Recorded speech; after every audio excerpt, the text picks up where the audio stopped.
Olá, pessoal. Estamos aqui para a última parte da aula sobre gêneros textuais. E o que foi que nós vimos até o presente momento?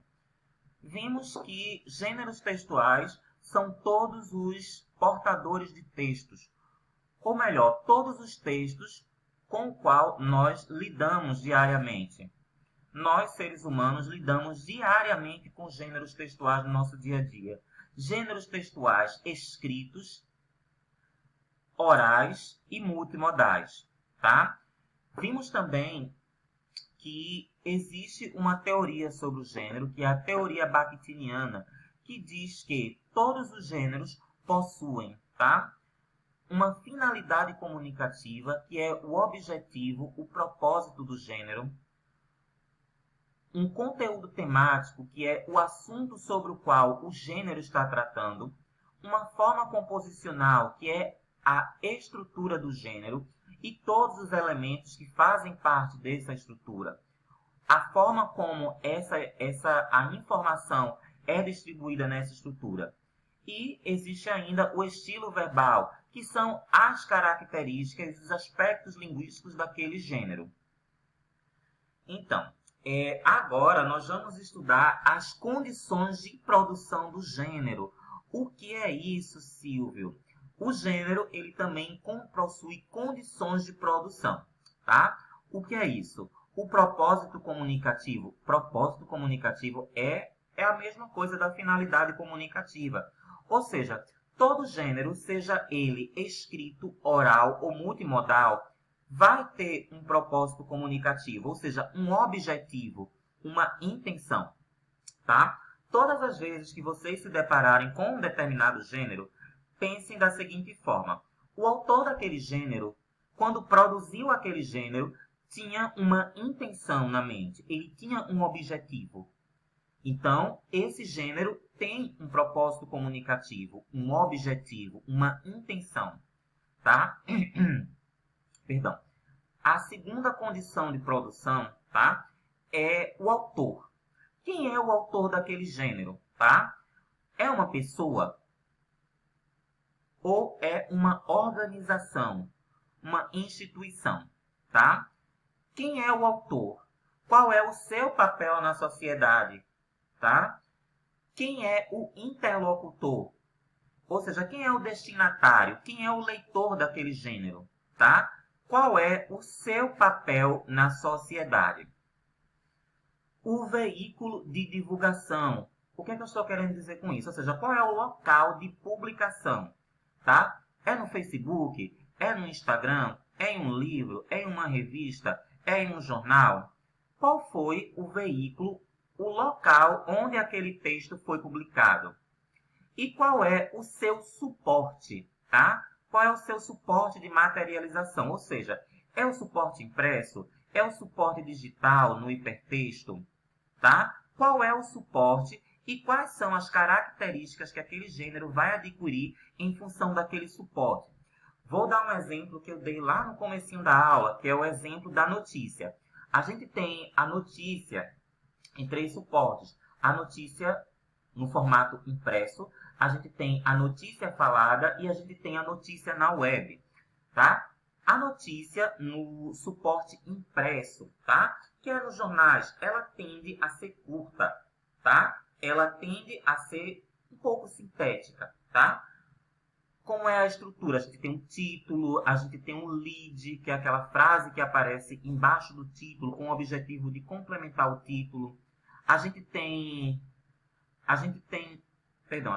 o título. Algumas notícias trazem o subtítulo. A gente tem o primeiro parágrafo, que é o lead, com o resumo das informações. E a gente tem os parágrafos superiores, 2 ou 3, tá? Quando a gente passa para a notícia na web, tá? Que é a notícia no formato hipertextual, essa notícia ela tende a ser um pouco maior, porque é com o suporte hipertextual. O que é que a gente tem como características do suporte hipertextual? Os links. Geralmente entre a notícia tem umas palavrinhas sublinhadas, com uma cor diferente, que a gente clica e parte para um outro texto. A gente tem os recursos de publicação, a gente pode publicar a notícia no Facebook, a gente pode publicar no Instagram, entre outras redes sociais. A gente tem algumas notícias que elas trazem o recurso em áudio, ou seja, você clica e você escuta, ouve, tá? O conteúdo que está sendo dito na notícia, mas através da oralidade, em áudio, tá? A gente tem ainda imagens, galeria de imagens. Você clica e em vez de você ter apenas uma única imagem, você tem várias, tá? A gente tem algumas notícias que trazem uma opção do leitor, como é que eu posso dizer? Comentar a notícia, tá? Então, percebam, quando a gente tem a notícia impressa, ela tem algumas características. Quando a notícia ela passa para a notícia na web, que é o formato do hipertexto, a notícia ela passa a ter uma série de características por conta desse formato hipertextual. Então, quando a gente trabalha com suporte na sala de aula, a gente vai levar os alunos a refletir sobre essas características que fazem parte do suporte impresso, do suporte hipertextual, tá? Então, essas são as condições de produção do gênero. Assim como as características sociocomunicativas, quando o professor de língua portuguesa vai para a sala de aula, ele vai trabalhar também com essas condições de produção do texto. Quando você leva um texto e pergunta quem é o autor, pede para o aluno refletir quem é o interlocutor, ou seja, quem é o possível leitor. Pergunta para o aluno qual foi o veículo de publicação.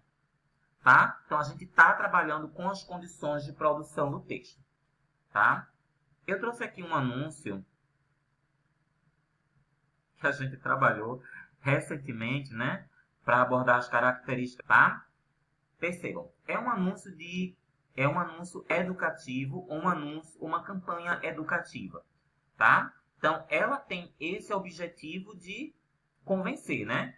Então, a primeira condição de produção, o propósito comunicativo, ela tem o objetivo de convencer, de persuadir, de estimular as pessoas, né, a aderirem a essa ideia de preservar para dar continuidade à sua vida e de colocar essa ideia em prática, tá? Quando a gente fala quem é o autor, né, que é a segunda condição de produção, o autor é uma empresa, é uma pessoa, é uma organização, uma instituição? É uma organização, uma instituição, uma faculdade, mais especificamente. Fale, tá? Quando a gente pergunta a terceira condição, quem é o interlocutor, ou seja, quem é o possível leitor? Todas as pessoas que se depararem com esse anúncio, tá? Desculpa, gente. Quando a gente pergunta, tá? Qual o local de publicação, tá? Esse gênero poderia ser disponibilizado em vários suportes. Suporte impresso, como no livro, em uma revista impressa, tá? E ele também pode ser publicado, tá? Em redes sociais. Por exemplo, eu encontrei esse anúncio no Facebook, tá? Em um grupo do Facebook. Então, a gente pode ter diversos locais de publicação, tá? E o suporte, teoricamente, seria o suporte impresso, tá? Mas ele também pode ser publicado no suporte da internet, tá? Como eu disse, eu encontrei esse gênero em um grupo do Facebook. E, como ele estava disponibilizado no Facebook, havia diversos recursos, como recursos de compartilhação. Eu poderia compartilhar, né, com e-mail, na minha página do Facebook, no próprio Instagram, tá? E eu ainda tive a opção de comentar, né? Isso devido ao suporte do Facebook, porque se fosse no suporte impresso, como em um livro, em uma revista, eu não teria a possibilidade de comentar, tá? Então, gente, essa foi a nossa aula sobre as condições de produção do gênero. Perdão, aula sobre os gêneros textuais, as características sociocomunicativas dos gêneros textuais e sobre as condições de produção do texto. Por que eu trouxe esse assunto, esses conteúdos, logo na segunda aula? Como eu disse, esses conteúdos, características sociocomunicativas do gênero e condições de produção do texto.